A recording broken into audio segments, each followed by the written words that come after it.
जय श्री कृष्णा। राधे राधे सभी को। कैसे हैं आप सभी। और मैंने कहा ना, मैं 2 लीलाएँ आज बता रही हूँ और ये लीला आज सुबह की है और बहुत बहुत सुंदर लीला प्रभु ने दिखाई है।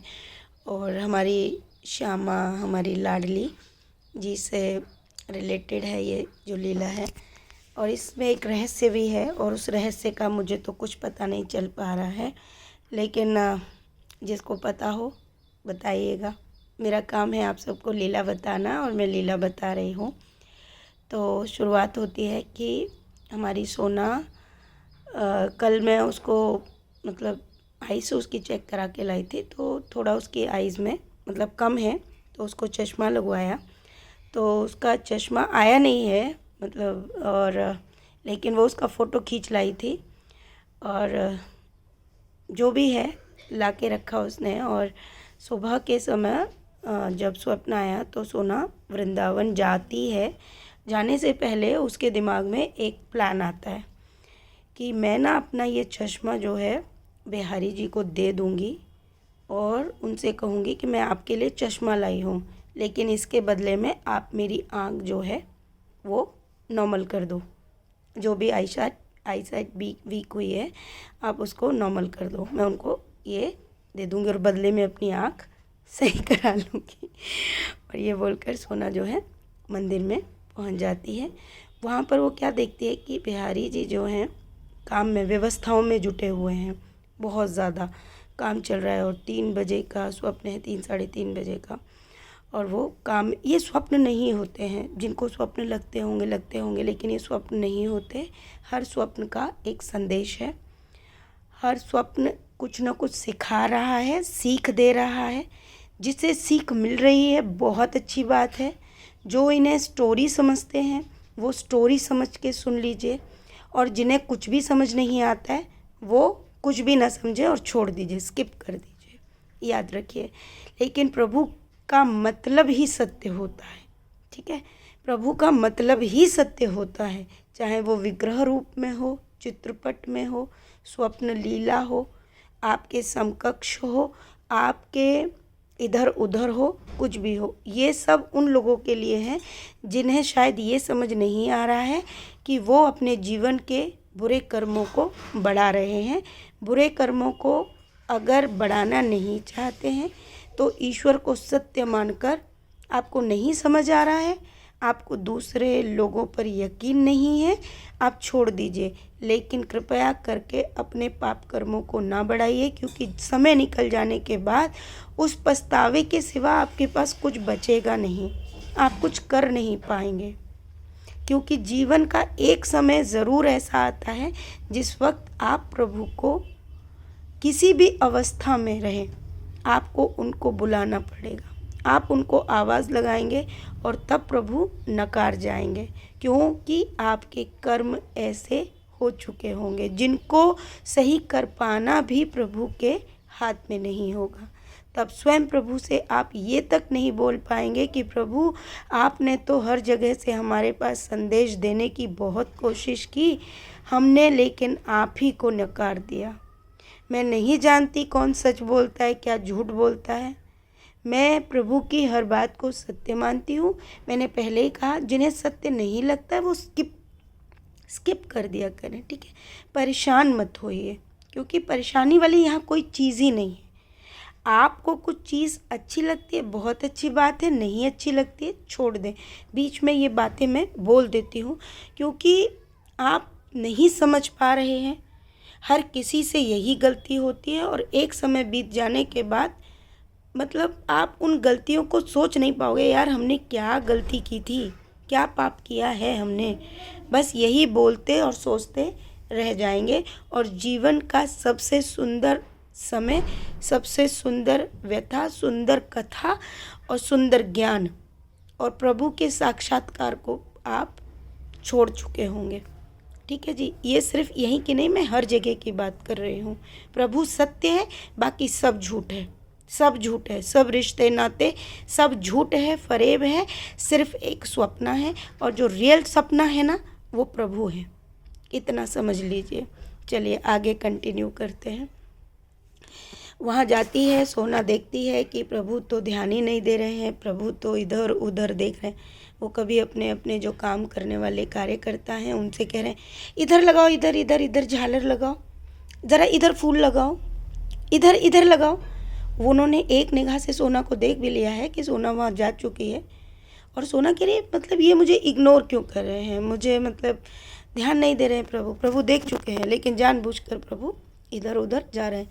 तभी सोना चिल्लाकर बोलती है, ठाकुर जी मैं आपके लिए चश्मा लाई हूँ। तो बिहारी जी हमारे कहते, चश्मा?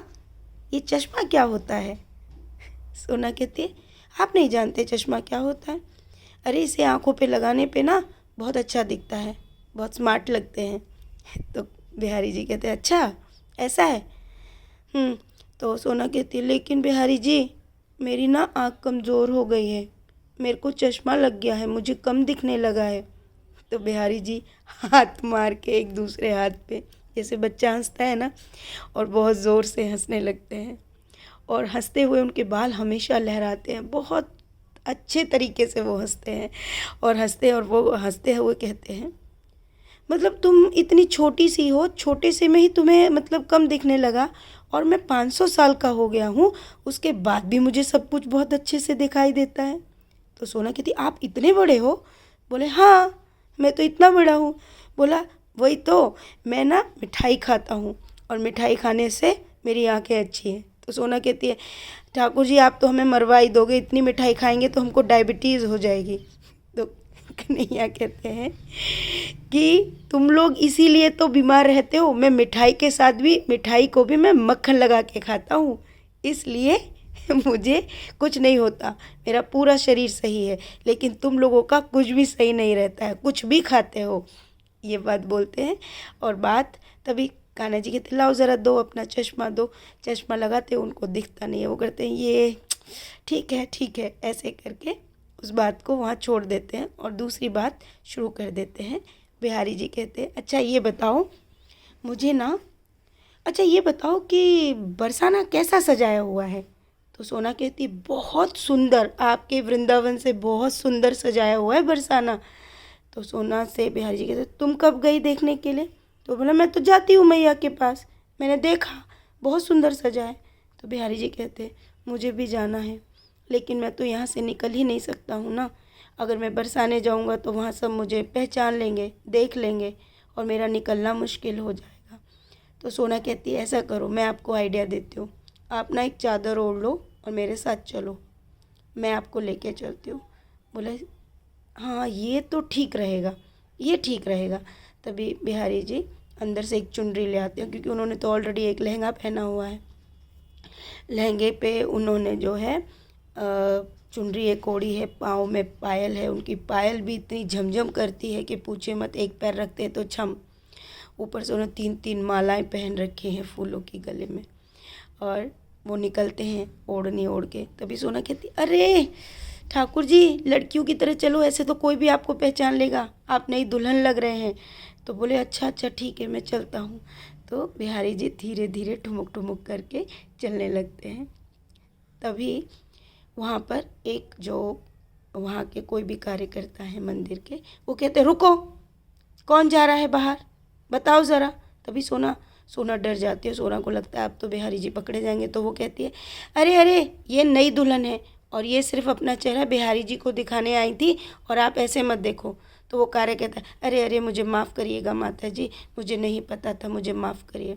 अंदर ही अंदर बिहारी जी मुस्कुराते हैं, और वो हाथ जोड़ के जो भी कार्य करता है वो साइड चले जाते हैं, और दोनों बाहर निकल जाते हैं, और डायरेक्ट ये बरसाने पहुंच जाते हैं। अब बरसाने जब पहुंचते हैं तो हमें तो पता ही नहीं था, आपको बता दें, अब हम अपनी बात बता रहे हैं, मतलब जब मैं, सोना, मम्मी हमारी और हमारा परिवार जब बरसाने जाते हैं तो हम ना हमेशा, हमको जो ड्राइवर भैया हैं वो पीछे के रास्ते से लेके गए, हम फ्रंट से कभी गए नहीं, जहाँ से सीढ़ियाँ हैं ना बरसाने के लिए, हम वहाँ से गए ही नहीं। अब जहाँ से सोना जाएगी वहीं से तो उनको लेके जाएगी, क्योंकि मैं तो सोना को वहीं से लेके गई हूँ। तो हम पीछे के रास्ते से ही सोना मतलब उनको लेके जाते। तो बिहारी जी कहते, अरे ये रास्ता नहीं है, कहाँ से लेके आ गई हो? तो बिहारी जी, तो सोना कहती है, अरे आपको नहीं पता ठाकुर जी, हम तो हमेशा यहीं से आते हैं, नीचे हमारी गाड़ी खड़ी होती है और यहाँ भीड़ भी नहीं होती है। और हम जब भी यहाँ से आते हैं ना, तो यहाँ पे जो अम्मा बैठती है ना फूल वाली, वो हमेशा फ्री में कन्हैया को माला पहनाती है। तो बिहारी जी कहते अच्छा, फ्री में पहनाती है इसलिए तुम लोग यहाँ से आते हो।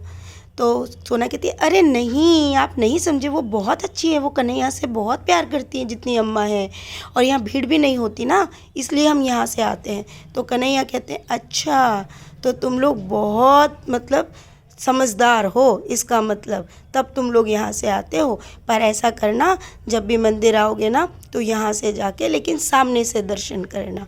तो सोना बोली हाँ हाँ ये ठीक है। फिर बिहारी जी उन्हीं अम्मा से जो है माला खरीदते हैं, जिनसे हर बार हम लोग माला लेते हैं और उनको आशीर्वाद भी देते हैं, और ये आगे चले जाते हैं। अब मंदिर में जाते हैं तो देखते हैं कि बरसाने के मंदिर में बहुत भीड़ है, चारों तरफ लाइटिंग लगी हुई है, बहुत लाइटिंग, बहुत सुंदर जो है मंदिर सजा हुआ है, जैसा हमारी लाडो ने इससे पहले के स्वप्न में बताया था ना हमसे कि कैसे सजाना है। उसके बाद बरसाने के मंदिर में इतनी लाइटिंग हुई है।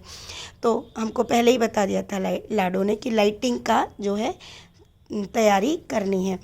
तो यही चीज़ होती है वहाँ पे जाके। तो कन्हैया बहुत खुश हो जाते हैं, वो जाके देखते हैं इतनी भीड़ है, लेकिन जैसे ही प्रभु वहाँ एंटर करते हैं, वहाँ पे जो भीड़ है वो स्टैचू की तरह हो जाती है, मतलब सब एक जगह जैसे खड़े हैं, जिस अवस्था में वैसे ही खड़े हो जाते हैं।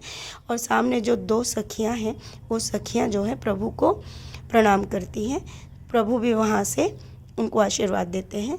तो सोना कहती है ये कौन है? तो बोले ये मेरी अष्ट सखियाँ हैं, लेकिन वो विग्रह के ही रूप में सोना को नज़र आती हैं, और ये आपस में कुछ छेड़छाड़ भी कर रहे हैं, प्रभु और अष्ट सखियाँ।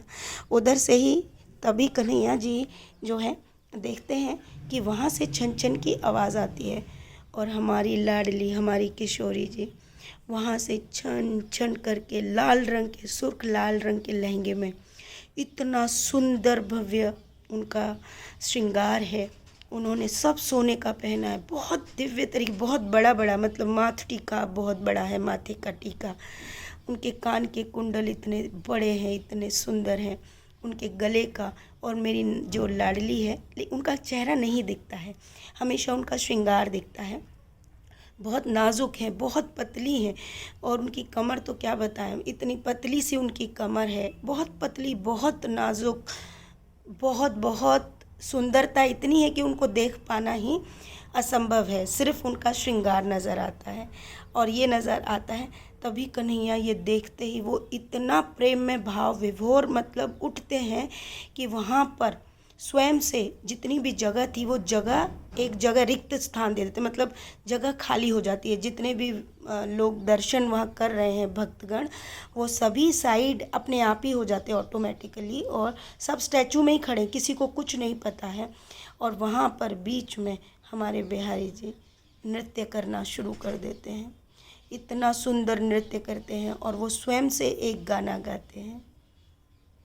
और उस गीत पे प्रभु मैं कैसे बताऊँ, मोर वाला नृत्य करते हैं। और गीत है बरसाने में आनंद छायो, लाली को जन्मदिन आयो। और प्रभु इतना सुंदर भव्य नृत्य उसमें करते हैं, वो अपने आप उनके मोर पंख आ जाते हैं, मयूर की तरह प्रभु नाचते हैं। उधर से हमारी लाडली जी जब ये देखती हैं तो वो हाथ मुंह पे रखती हैं, और उनका हाथ दिखता है, और वो हंसती हैं हंसी करके। उधर उनकी सखियाँ भी छेड़ रही हैं। तो सभी, तो सोना कहती है, मतलब दूर से ही सोना एक लट, मतलब जो मंदिर के वो लगे होते हैं पिलर्स, उस पिलर के पीछे छिप जाती है, और उसको डर भी लग रहा है कि बिहारी जी इतनी तेज़ नाच रहे हैं। अब वो सोच रही है कि अगर मैं उनको रोकूंगी तो प्रॉब्लम हो जाएगा, वो मुझे डांटेंगे कि क्यों रोका। और वो राधा जी से भी कुछ नहीं कह रही, लेकिन राधा जी से भाव में वो अंदर ही अंदर बोल रही है कि लाडली वो थक जाएंगे, हम लोग इतनी दूर से आए हैं। तो लाडली कहती हैं कि नहीं, आज तो कन्हैया चक्कर खाए के ही गिरेगो, आज तो जाए गिरनो ही पड़ेगो। ये बात लाडली कहती है और खूब हंसती हैं। सोना कहती मत नचाओ ना इतना, कह रही ना आज तो चक्कर खाए के गिरेगो ही। लेकिन तभी धीरे धीरे धीरे बिहारी जी का नृत्य कम होता है और सब शांत हो जाता है। लाडली जी हाथ नीचे करती हैं और बिहारी जी इसको सिंहासन पे लेती हैं। बिहारी जी सिंहासन पे विराजमान हो जाते हैं। वहीं पे सोना कहती है मुझे भी नाचना था। सोना पिलर के पीछे से निकलती है और फिर कहती है कि इन्होंने ना मतलब मेरे को यहाँ पे छिपने के लिए बोल दिया था, मैं इनके साथ ही आई थी। तो तभी बिहारी जी कहते हैं सोना झूठ नहीं बोलते हैं, मैंने कब बोला छिप जाओ। बोला हाँ तो ये छिपना ही तो हुआ ना, आपने मुझे बुलाया भी नहीं, मैं भी नाच लेती आपके साथ गीत पे। तो बिहारी जी कहते हैं ठीक है तो तुम अब नाच लो। तो वो कहते हैं अब मैं कैसे नाचूंगी। तो बिहारी जी कहते हैं मैं टेप लगाता हूँ, तुम जो है नाचो। फिर यही गीत बजता है और सोना कहती है मुझे भी मोर पंख चाहिए, जो मोर पंख आपने लगाए, मुझे सारे मोर पंख चाहिए। तो बिहारी जी कहते हैं कि एक मोर पंख ले लो। तो बिहारी जी कहते हैं नहीं मुझे पूरे चाहिए। तो लाडली हमारी कहती हैं दे दो ना, बच्ची है, उसको अपने पूरे मोर पंख दे दो। तो बिहारी जी राधा जी के हाथ में देते हैं और सोना उन मोर पंख को बांध के नाचती है। थोड़ी देर नाच के वो कहती है ठीक है अब हम घर जा रहे हैं, अब घर भी जाना है, बहुत देर हो रही है। तभी बिहारी जी कहते ठीक है तुम यहाँ रुको, मैया तुमको घर छोड़ देगी, मैं बरसाना घूम कर आता हूँ। तभी सोना कहती है कि नहीं नहीं मैं तो आप ही के साथ जाऊँगी। तो बोले नहीं तुम मैया के पास रुको, मैया से प्यार करती हो ना। तो बोली हाँ मैया से तो करती हूँ पर मैं आपसे और ज़्यादा करती हूँ। तभी हमारी लाडली कहती है कि हर बेटी को अपने पिता से ज़्यादा प्रेम होता है, आप इसको लेके जाओ। तो सोना जो है बिहारी जी के साथ जाने लगती है और जब ये मंदिर से उतरने लगते हैं तो वहाँ पर बहुत सारे मतलब आपको पता है जो मतलब बैठे होते हैं उन मतलब सभी क्या बोलूँ मैं उनको, अब तो मैं उनको पुण्य कमाने वाले ही कहूँगी जो बिहारी जी ने शब्द दिया है उन्हीं को बोला। तो सोना कहती है ये जो बैठे हैं ना बिहारी जी मांगने वाले, मुझे बड़ा दुख हो जाता है, हम इतना इन लोगों के लिए नहीं कर पाते हैं, इतना नहीं है हमारे पास, बहुत है ना, इतने सारे यहाँ पर वृंदावन में भी इतने सारे हैं। तो बिहारी जी कहते हैं इनको मांगने वाला कभी मत बोलना, इनको बोलना ये पुण्य कमा रहे हैं। बिहारी जी ऐसे बोलते हैं। तो सोना बोली ये पुण्य कमा रहे हैं। बोले हाँ जो इनको 1 रुपया देता है ना ये पुण्य है उनका। मैंने कहा अच्छा। और बोला ये मत सोचना कि ये सब जो हैं ये सब हमारी राधा रानी ने इनको रखा हुआ है, और जो इनके हाथ नहीं है जिनके पैर नहीं है ना उनकी सेवा स्वयं हमारी राधा रानी यहाँ पे करती हैं, और ये इतनी करुणामयी है कि इनकी सेवा यहाँ करती हैं। तो बेहद सोना कहती है हमको भी सबको देना है। तो बिहारी जी के तुम्हें कुछ करने की ज़रूरत नहीं है, मैं हूँ ना, राधा रानी सब देख लेंगी अपने आप, तुमको कुछ करने की ज़रूरत नहीं है। और ये बोलते हुए वो उतरते हैं और वहाँ से जाने लगते हैं। जाते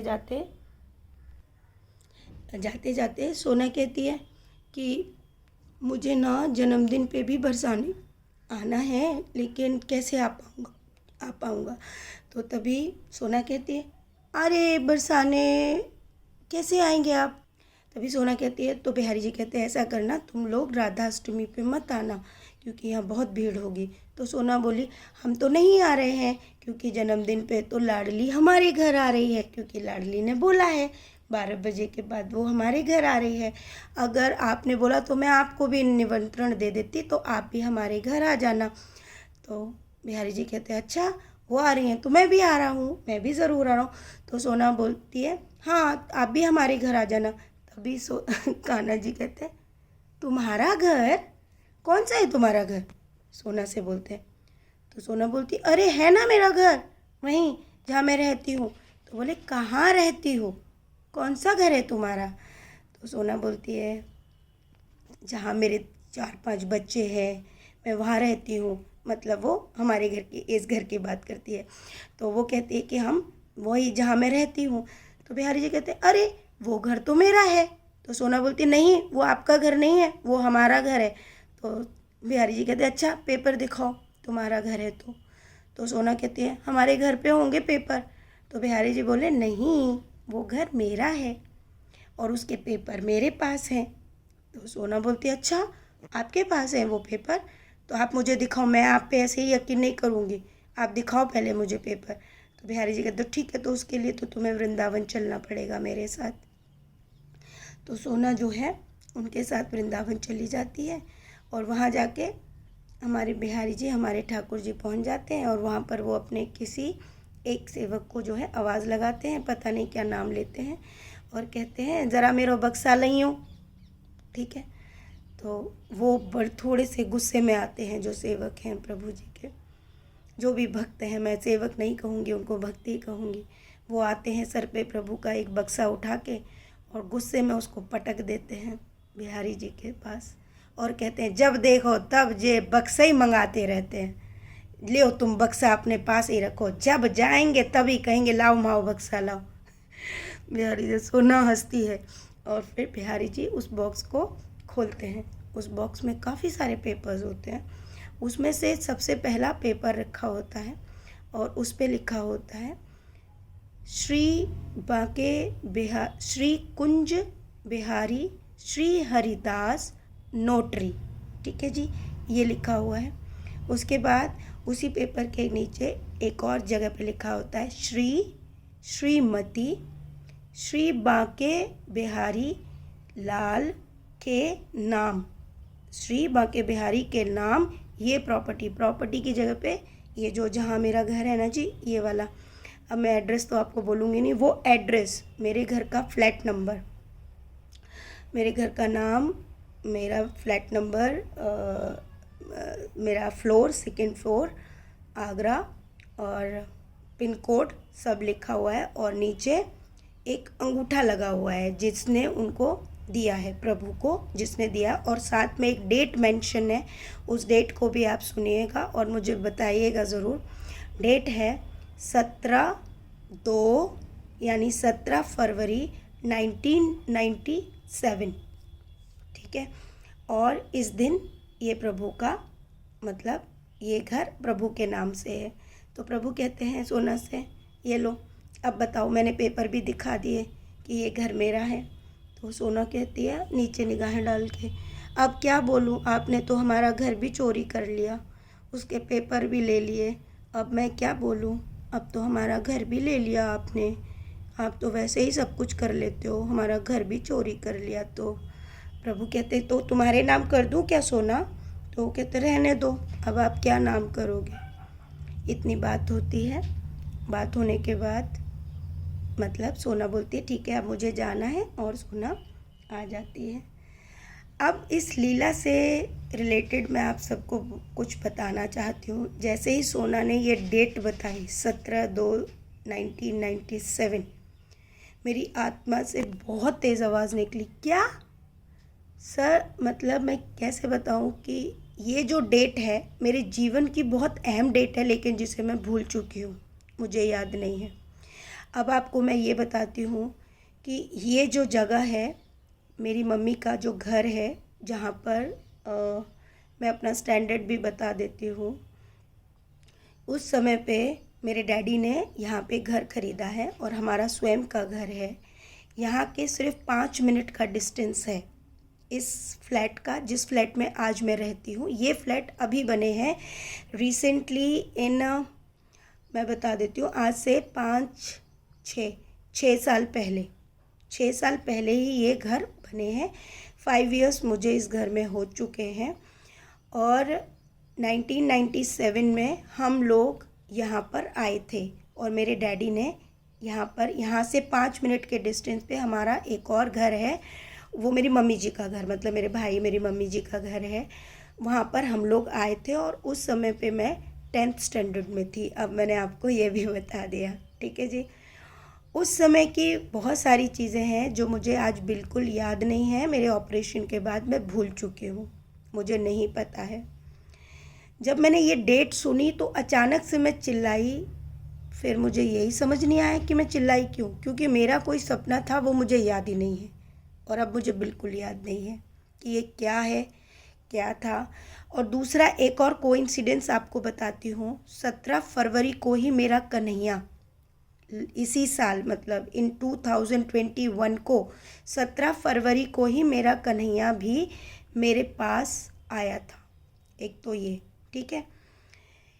ये सब क्या है, ये 1997 का क्या लोचा है, मैं ये नहीं जानती। ये जो इतनी बड़ी लीला हुई है, वो इस लीला से आप ये समझिए, एक तो प्रभु इस डेट को दिखाना चाहते थे, प्रभु ने ये डेट दिखाई है। इस डेट का क्या तात्पर्य है मैं कुछ नहीं जान पा रही हूँ। जिस दिन हमारा कन्हैया घर में आया उसके ये जो लीलाएं शुरू हुई हैं ये केशु के आने के बाद शुरू हुई हैं 24 मार्च के बाद, यानी अप्रैल में। जब फर्स्ट टाइम कन्हैया हमारे घर में आया था 2-3 दिन बाद, हमारे कन्हैया ने कहा था इस घर का राजा मैं हूँ और इस घर को संभालना मेरी जिम्मेदारी है। आज मैं आपको बता रही हूँ। उसके बाद से ही सोना को स्वप्न आना स्टार्ट हुआ था मेरे केशु के बाद। ये सारी चीज़ें कहाँ जा रही हैं, किससे रिलेटेड है, मेरा तो मस्तिष्क गोल हो चुका है, मतलब भूल चुकी हूँ। दूसरा आपको बता दूँ, जब भी मैं वृंदावन जाती हूँ, मैं और सोना हम दोनों जब भी जब इससे पहले मैं अब आपको बता देती हूँ, हम बरसाने गए थे तो हम लोगों ने जिन लोगों को भी हेल्प करने की कोशिश की, हमारी जितनी क्षमता थी हमने हेल्प किया था उधर अम्माओं को। तो तब हमारे दिल में ये कामना रह गई थी, मैं और सोना बहुत मतलब थे और हम चाहते थे कि काश कि हमारे पास इतना होता कि हम सबकी विशेस फुलफ़िल कर पाते, लेकिन नहीं था उतना, हम नहीं कर पाए। और हमने इस चीज़ के लिए प्रभु से प्रार्थना की थी कि प्रभु हम ऐसा क्या करें, आप तो सब जानते हैं, मेरे पास तो एक एक जो भी चीज़ है वो सब आपकी है, आप जब चाहे तब ले लीजिए।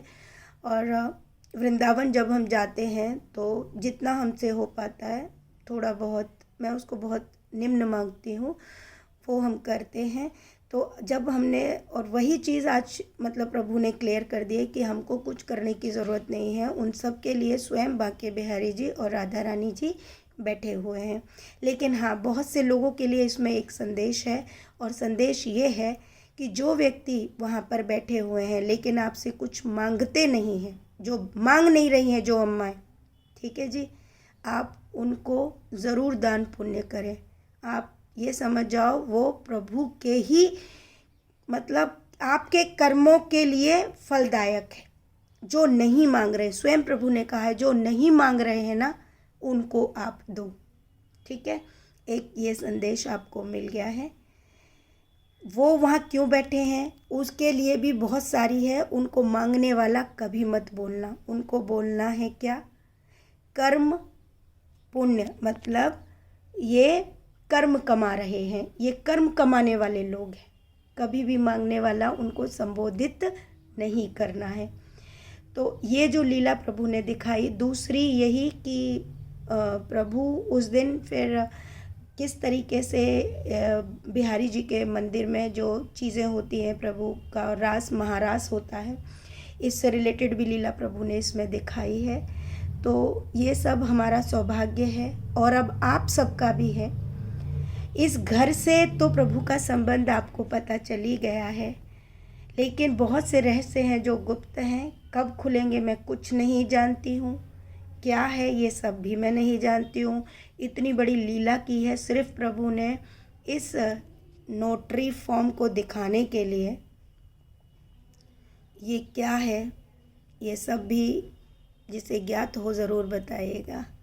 राधे राधे, बहुत सारा प्यार।